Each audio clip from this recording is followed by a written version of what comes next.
Howler's Pharmacy is here to help. They have been in our community for decades. So whether it's a seasonal issue or whether it's something that you have to take care of regularly, Howler's Pharmacy is here to help you find exactly what you need. Check them out on the corner of Fremont and Peralta in downtown Centerville. Are you tired of pushy real estate agents who don't have your best interest at heart?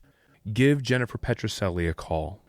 Jennifer helps her clients make smart real estate decisions that benefit them in the long run. Contact Petroselli Homes on Niles Boulevard. So whenever we would come up with a Bay Area story or there was something already going on, I just wanted to, do my very best to show great. The rest of the country, hey, this is the Bay Area. This is my home. That's not part of the story, right? Yeah. But I felt so honored to be able to represent the network in covering the stories of our area. Coming to you straight from Fremont, California, this is the Fremont Podcast, dedicated to telling the stories of the past and present of the people and places of the city of Fremont, one conversation at a time. Now, here's your host, Ricky B. You listen to the opening of the podcast with Gary Williams, and he lives right over there. Right? Yeah. And so I met him randomly. No, let me back up. I met him when I first moved here, probably about 9 years ago. And I had met him, randomly talked to him at Devout Coffee. And then when he left, somebody said, "Do you know who he is?" And I was like, "I don't know." And they were like, "He's like he does the Raiders games, he does Cal, he does Stanford football, he does all these." And I was like, "No way." And he's like, and he was the voice of Channel 5 for... Oh, really? Oh, God, for a long time. Oh, my word. For, like saying tonight on Evening Magazine or tonight on Eyewitness News, right? Stuff like that. Yeah, he was their voice. And, I mean, I'll go ahead and get started with you. This is Kevin Wing. Kevin Wing is spent much of his life here in Fremont, but probably if you were to Google him, which I did recently, I Googled you, even though my team did a great job of putting together a cheat sheet for me on you. Man, you had a lot of accolades. Emmy nominated. You've been working for, was it NBC here in the Bay Area, or? I've worked for NBC Bay Area for about 14 years. Wow. And just recently left for an opportunity with CBS News. Okay. Wow. That's amazing. Well, so what I want to do, so I'm just thrilled that you're here, and the fact that you've been a Fremont resident, you love the city here, and this medium of audio, capturing stories and stuff like that. This is what you do, and I feel just honored to have you here. So even to hear your comments toward me means a lot. So that's great. Well, I mean that you're a storyteller too, and I feel very fortunate to be able to tell stories, whatever's going on, what's going on in the news, or when I interview people, and the types of stories I really love to share with my audience are stories about people, because we all have a story. That's right. We really do. And I could sit down with anybody. There's a fella sitting outside right now with a baseball cap.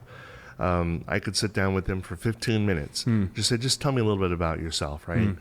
And before you know it, I hope I would be able to get him to open up about his life. That's right? Great.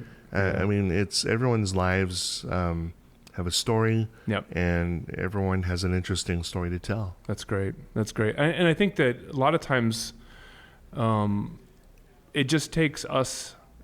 On our side, it just takes when I say our, like the average citizen resident, it just takes us stopping to listen. A lot of times there's stories out there, but and even people telling the stories, but a lot of times we don't listen. And so my hope is to be able to, and I think this is probably what you do as well, but my hope is to be able to capture these stories in a way that keeps people's attention and makes them more interested, makes them more curious, and be able to inspire people to get to know their neighbors a little bit better. So, definitely. Yeah. What you do is Ricky, it's a wonderful thing for Fremont.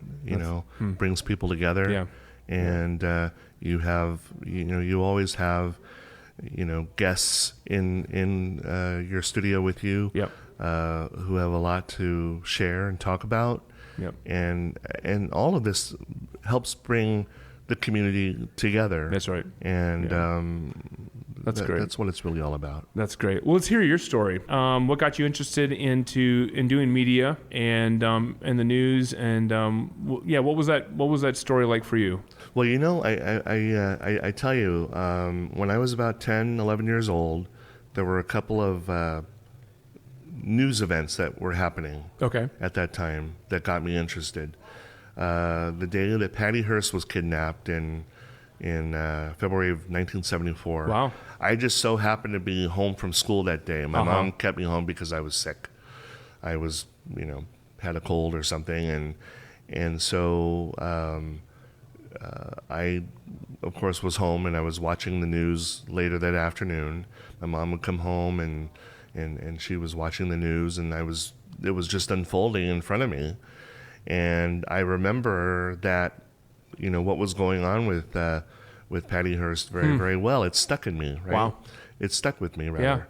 Yeah. And later that summer, Nixon resigned. So that stuck with me too. Huh. And I thought, what they do on the news, on television, right, seemed very interesting to me. So that, I think, kind of started it all. Okay. Of course, I started, writing for the school papers and all of that. But once I got into college, I went to Ohlone and then San Jose State. Once I got into college, I thought, okay, I'll try the newspaper, the college paper. I'll try the college radio station. And then I'll try out with the college television station. And so between all three, I thought, television seems more fun. Yeah. Yeah. The others were fun too. Sure. But television really seemed fun. Yeah. The university encouraged us to enroll in their internship program. Okay. And, because you get credit for it. And so I applied to Channel 36 in San Jose, because at the time they had their own news department, KICU. And I eventually got an internship with them during the summer of '86. I was there for about 4 months. Okay. I did everything. I mean, as far as getting coffee for the anchors. They let me write scripts every now and then, which was awesome. Yeah. Because by then I loved to write, and so they said, well, "Hey, there's at the time I remember this. There was a big wildfire in Yosemite." Okay. While I was an intern there, and the producer said, "Hey, I need you to write a story about what's going on tonight with the fire up in Yosemite." So I did, and I remember this to this day. It was the lead on the news that evening for Channel 36, and I was like, I don't believe this. That's great. This is just terrific, right? Yeah. And I still have that script. Oh my word! I have a little scrapbook of career things. Right? As you should. Yeah, that's awesome. That's really cool. The following year, I had an opportunity for another internship at Channel 2 in Oakland, and interned there for about 9 months, and had a chance to go out with the reporters, put together an audition tape, put together an anchor audition as well. And that place, I will say, I was there. I ended up being there as a reporter and as an assignment editor for about 13 years. Wow. And that place really, I really have to give that place credit for,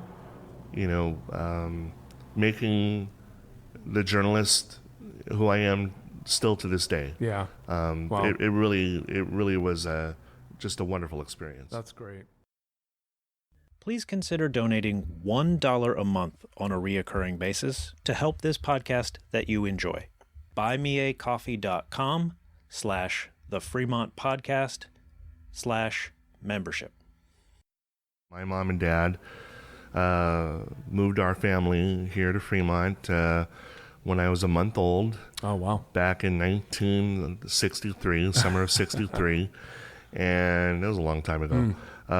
They were, before I was born, they were living, my mom and dad and my brother and sister were living in the Berkeley area. Okay. My dad was from Berkeley. And back in those days, in the early 60s, early mid 60s, they just wanted to, have a place of their own. They'd been renting for, since they had gotten married. Okay. And by then, my dad's sister, my aunt, and uncle had moved here to Fremont the year before. Okay.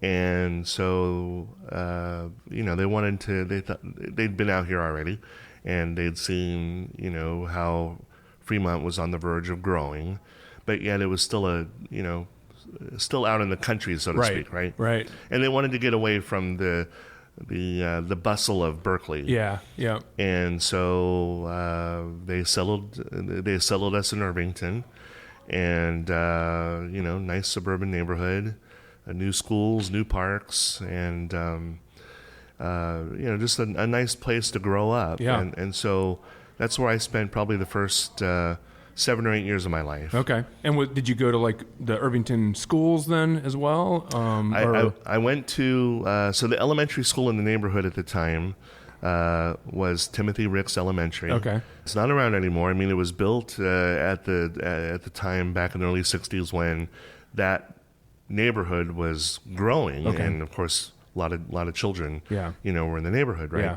And then I guess in the late 70s, from my understanding, as because it was basically a kindergarten through 3rd grade. Okay. And by the late 70s, the neighborhood, most of those young kids from the 60s, like myself, had grown up and gone on, and there weren't other young kids of that age for the school for them to host and Okay. teach. Yeah. So they ended up closing it down, and I don't know what I think it's. I think it was Tri-City Health Center for a long time, and then if I recall correctly, and now I think it's part of a church. Okay. Yeah. Okay. I think a church owns it now. Okay. Early 70s, after my dad passed away in the 60s, and my mom at that time decided that might be time for a change. Okay. And she started looking around, and she loved the Mission area. At the time, early 70s, a new neighborhood was sprouting up off of Mission Boulevard called Mission Valley. Okay. And for those who might not know the neighborhood as Mission Valley, it's the neighborhood where the Lucky's grocery store used to be. Okay. The where one it that was. just closed down The one recently. that just closed down, Oh, wow. right. Wow. Okay. And so, basically Las Palmas Avenue, that neighborhood. Yep. And she fell in love with it, and so she moved us over there in the early 70s. And from there I went to Gomes School, and then Hopkins after that, Hopkins Junior High. Okay. Which I guess is now a middle school. I think so, yeah. Yeah. And then from there to Mission High. Okay. Wow. And so those were really my formative years, I would say. Yeah. Because we were gone from the neighborhood in Irvington by the time I was about 8. Okay. All right. Yeah. So the rest of those, I lived at home for probably another, till my early 20s until I got married. Okay. Yeah. What is it like looking at an event in a community through a storytelling lens, trying to capture maybe, the heart of whatever it is that needs to be communicated about what's going on? Because I think a lot of us, we look at, I'm really going to broad brush this and, give a blanket description of this, but I think a lot of us in our normal mindset, we kind of look at the community through a lens of like a consumer, someone who, what can I get out of it? Or what are the transactionary things within the community? But like when you're looking at it and trying to capture a story, when you're trying to capture a narrative that really communicates something, what is it like that you've learned about how you see a community to be able to see things the way that you've been able to see them? Well, in my years as a journalist, and whenever I've done a story about Fremont, something going on in Fremont, Yeah. I know that every community, and I say this in the general sense. Sure. But I think for the most part, every community, when their story is being told, whether it's an unfortunate, not such a good news story, Sure. right? Yeah. It might be about a crime. It might be about something else. Disaster or something. Yeah. Right. Yeah. Or if it's a good news story, Sure. you're doing a story about, someone who lives here. Yeah. Or something that's going on in Fremont that will be to the betterment of, those who live here. Yeah. And those Yeah. who work here and visit. Yeah. I guess what I'm trying to say is that I would like to hope, after all these years of being a reporter and a journalist, that I do my very best to understand the community, and to tell the story, whatever the story is, and wherever the community is, to really understand what they care about, and to never. The last thing I'd ever want to do as a journalist is to offend, Yeah. people. Yeah. Right? Yeah. And I believe I hope I've done a pretty good job of just Yeah. trying to represent, a community in the best way possible, whenever I'm talking Yeah. about them, for a news story. Well, that's great. I think that I love hearing that, because I know that the media, at least when I hear it from people, the media gets a bad rap a lot of times. They get a bad rap. Oh, they've got to create a story somehow. They've got to, get followers. They've got to get people listening to them. So they've got to come up with ways of being able to craft a story so that, people will listen to them and not another news channel. But so a lot of times you can have in your mind that there's just like this plan and this agenda out there to be able to just there's something bigger and outside of the community that people are interested in. But I'm listening to you, and I'm truly hearing what you're saying. I think at the heart of what you want to do is that you really want to share the good and the most I don't want to say that, I think accurate, but I was going to say more of the most honest story of what's going on, so that people can see it in a way that helps them be able to see the good in the community. That's what I'm hearing from you, at least. No, you're exactly right. You're exactly right, Ricky. I think every journalist has to have respect for, here we're talking about communities, right?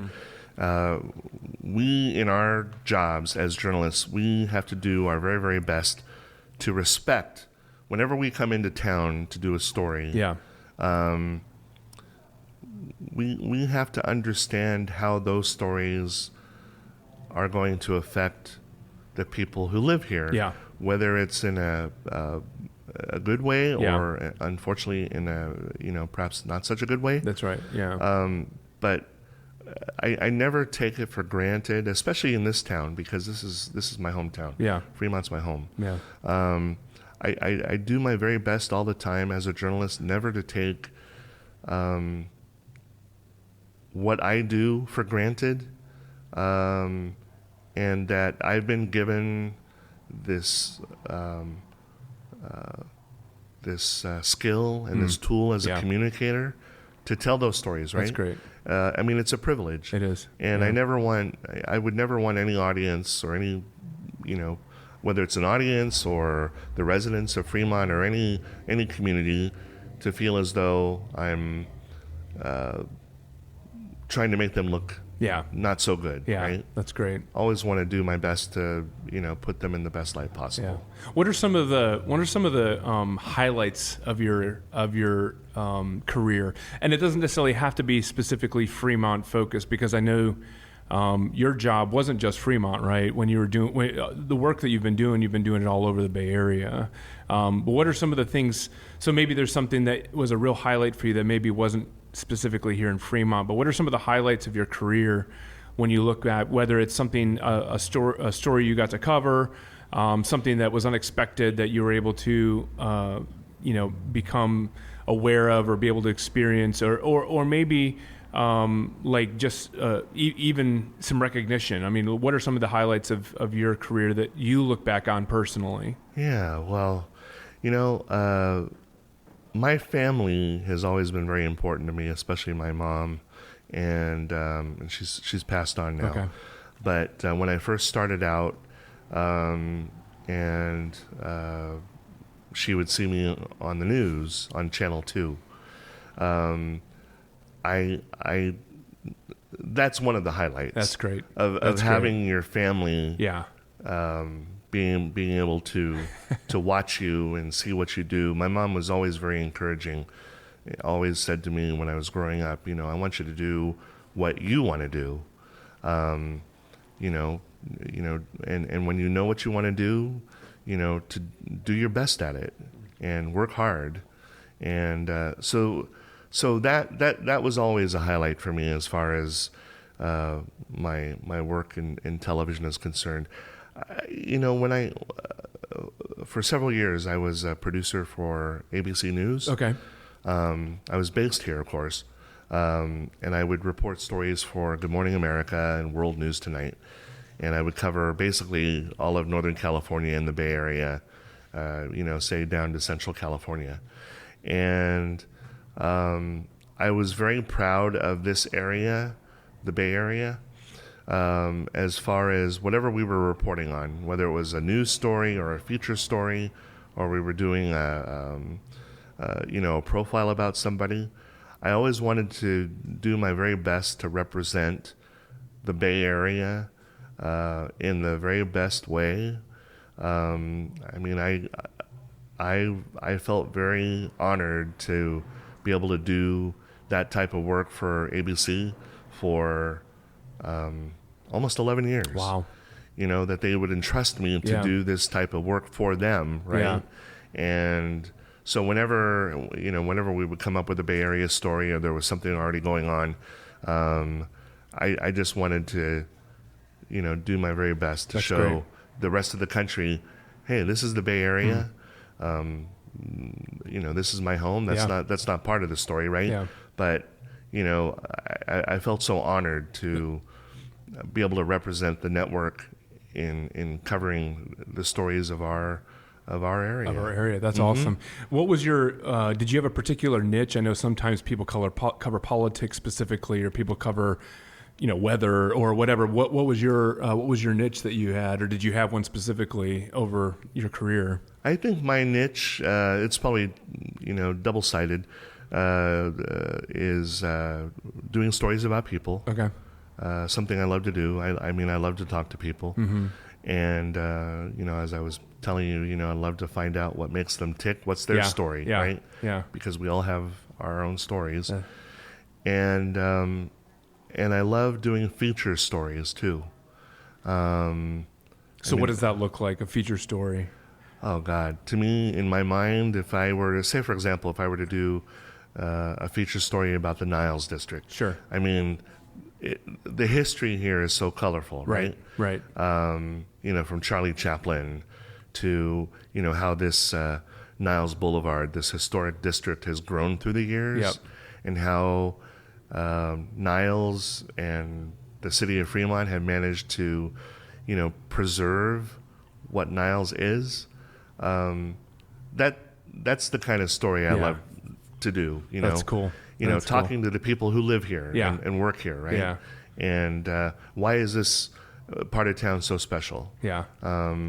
I love doing those kinds of stories very, very much. That's cool. What are some of the stories, or maybe some of the people that you've interviewed that might be, maybe this is a better way of asking it. Like, what are some of the experiences that you've had in telling your stories and finding your stories that might surprise the average person that lives in Fremont? So, like, you a lot of times you might capture some of the big events. Everyone knows that, the 4th of July parade is happening, or there's the Art and Wine Festival or whatever. Those are some of the big stories. Actually, I should say not everybody knows about them, because I'm so surprised how many people that I talk to, and they're like, what is this? And like, yeah, there's like 30,000 people come to this event, and they're like, I didn't even know it was here, or maybe it was 100,000 people. I don't know. There's a lot of people that go to that event. But what are some of the things that you have covered? Maybe a specific one that you remember, it was a special one, that might be a surprise to people who live in Fremont now, or just some things that maybe people are unaware of, or maybe that was a surprise to you even when you were covering a story in Fremont. So a story about Fremont? Yeah. Let me think. I've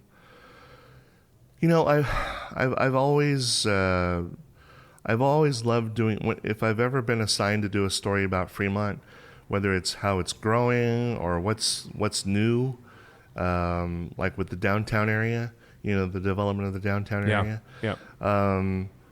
I guess because I don't outwardly say, hey, I'm from Fremont. Sure.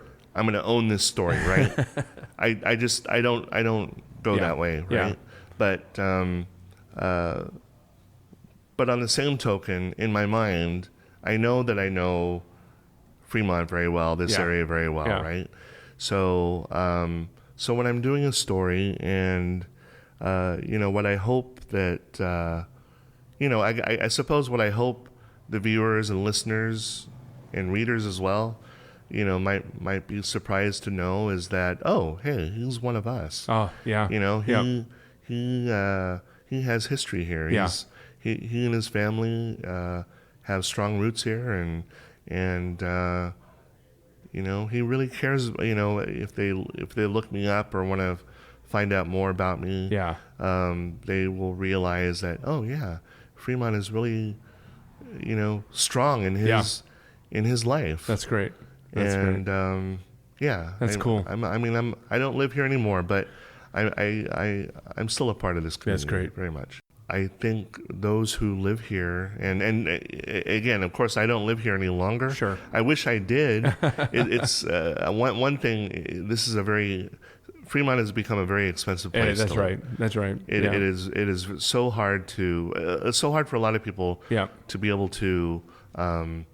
Buy something here. Yeah. Right. Especially, someone like yourself who grew up here your whole life. This is a place that has been your home. It's been everything you've known for a lot of what you remember. Oh yeah, exactly. I mean, you're exactly right. I mean, this is my memories of Fremont.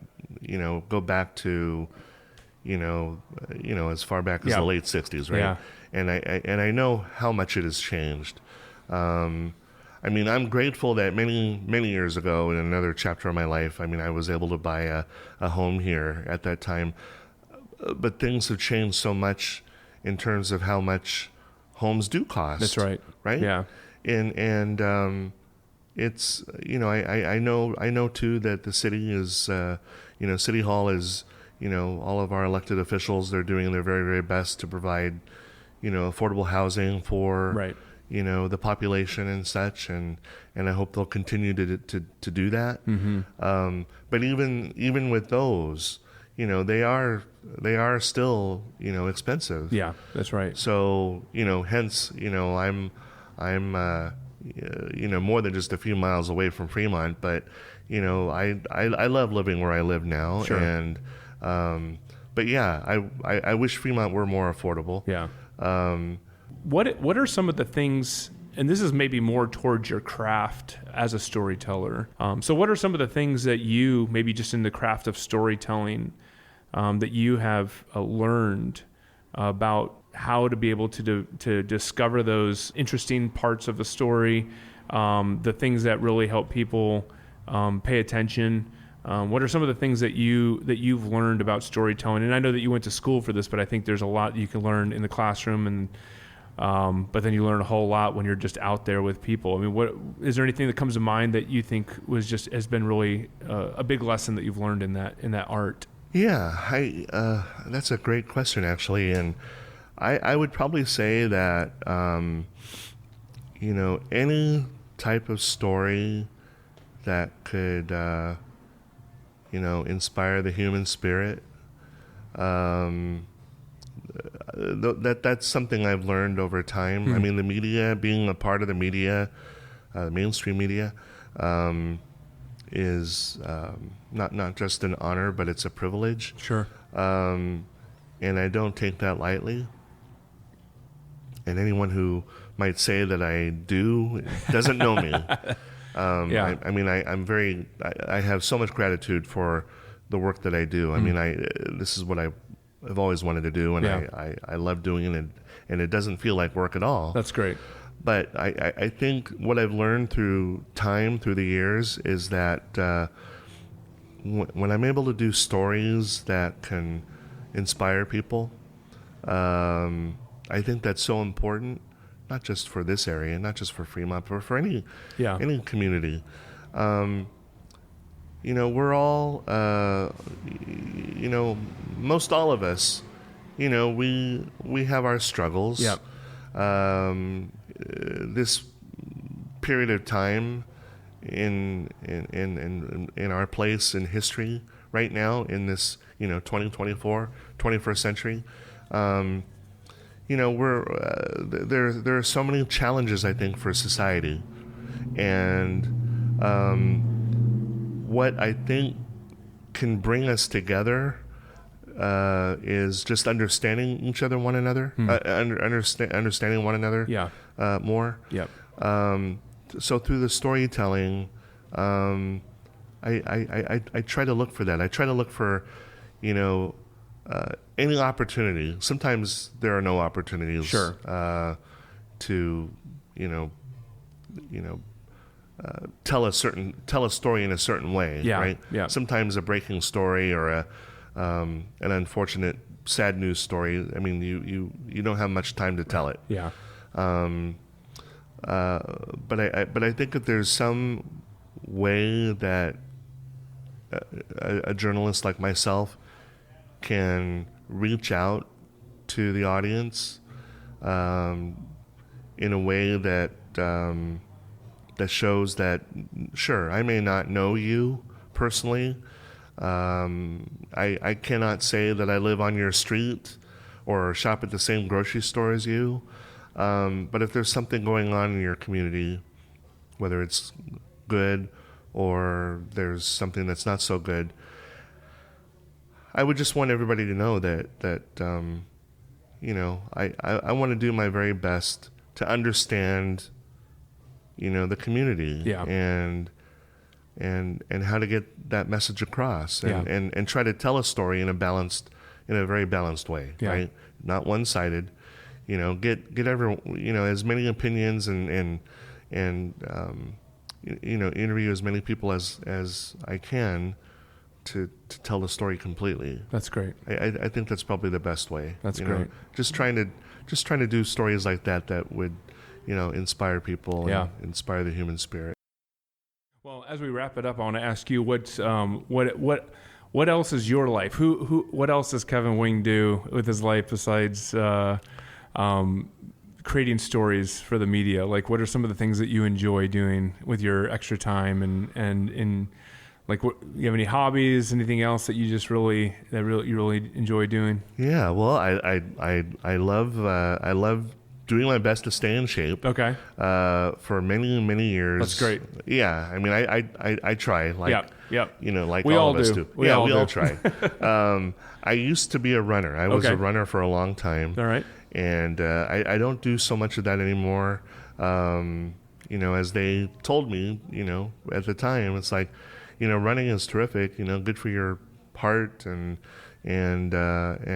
everything, but it's also hard on your joints. Yeah, that's right. Yeah. So I've had to, unfortunately, I've had to slow down a little bit. Okay. But I've embraced other ways to, stay in shape and get out there and get fresh air. That's great. I love to be on my bike.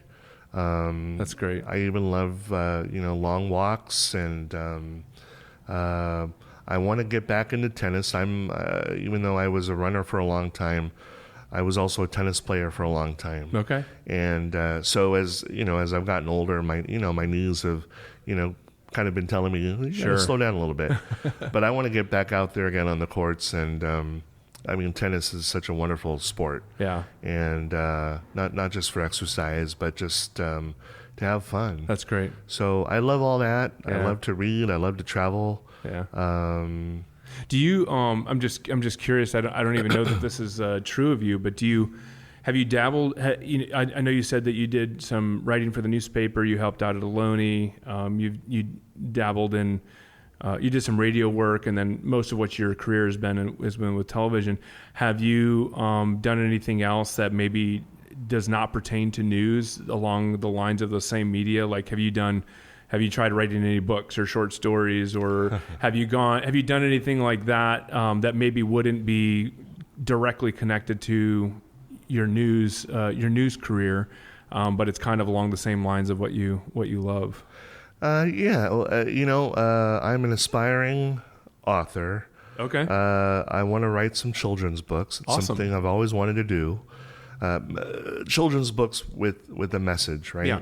Yeah. A good message, for the kids to read. That's great. And one day I'd like to, if I may be so bold to say, but I would like to write a book just about my own life experiences. That's cool. And I'm hoping to inspire people with that, in the sense of, we all of us just need to be kind to one another. It's not that hard. Yeah. And I'm not trying to preach to anybody. Sure. But I think the premise of this book comes from my own experience as a kid growing up here in town. I was born with a birth defect. It didn't really surface until I was around 7 or 8.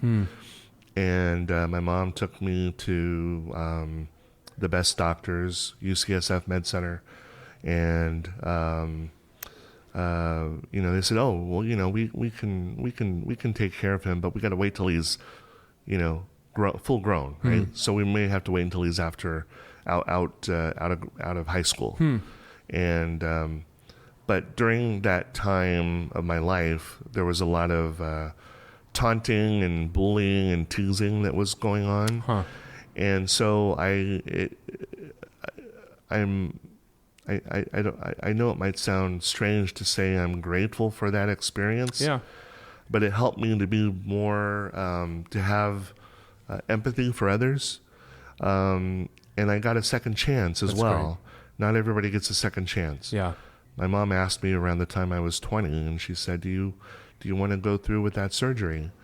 And I said, yeah, Mom, because, I'm tired of being stared at. I'm tired of being, someone pointing a finger at me or whatever. And I do believe that it helped once I had the surgery. No doubt it changed my life. Yeah. And I owe that to my mom, because the surgery was considered cosmetic, and so the insurance company at the time wouldn't pay for it. So she made some wonderful arrangement with UCSF Med Center back then to go through with the surgery and to pay for it, say, over the course of 4 or 5 years. Wow. And that was a gift to me. That's great. That's awesome. And so I'd like to write a book about that. That's awesome. And hopefully to inspire other people. Well, I hope you do. I hope it's something that you really, really are able to pursue. Those kinds of stories are really important for us. And I think that oftentimes you can hear about those situations after the fact, when there's been a disaster or a tragedy connected to it. People who've been bullied, made fun of, or whatever, and you hear about it when their life has gone a bad direction, or a place that it's not not good. But to hear a story where you went through some of those horrible things, but then to have your mom be able to come along and really help you see you through that, and then like you said, give you a second chance where you are able to experience a whole different, a whole different experience after the fact. And I think that's just really, really cool. And now you're out there telling other people's stories and helping them helping share what's made a difference with them as well. So I think that's great. Really, really cool. It's what I love doing. Yeah, I love telling those stories. That's great. Well, Kevin, thank you so much for being with us on the podcast. I've loved having you here. It's a privilege. And I'll look forward to reading your book someday. I look forward to hearing your story and being able to share it with my kids as well. Thank you very much, Ricky. I appreciate that. Thank you for the invitation to be here today. This has been an honor for me, and as I was mentioning to you earlier, I'm a fan of your podcast. Thanks. And I'm very honored to be here with you. Awesome. Well, thank you for that. This episode was hosted and produced by Ricky B. I'm Gary Williams. Andrew Cavett is the editor. Scheduling and pre-interviews by Sarah S. Be sure to subscribe wherever it is that you listen so you don't miss an episode. You can find everything we make, the podcast, and all of our social media links at thefremontpodcast.com. Join us next week on The Fremont Podcast. So when I was a student at Ohlone, back in the early, mid-'80s, okay, and this is, of course, after I graduated from Mission High, and at Mission High, I was on the school paper there. Okay. And that's where I really fell in love with journalism. That's great. So when I got to Ohlone, I, of course, signed up for the college newspaper.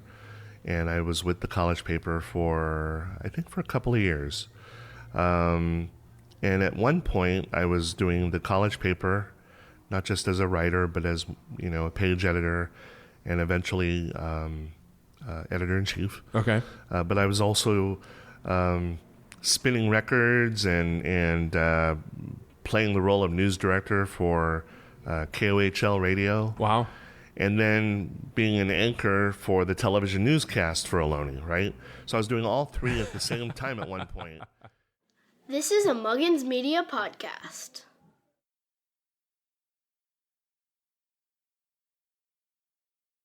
Thank you for listening to the Fremont Podcast. If you are an individual or a business that would like to be a sponsor partner on the podcast, please reach out at thefremontpodcast@gmail.com, or you can go to our website, thefremontpodcast.com, and you can reach out to us through our contact form.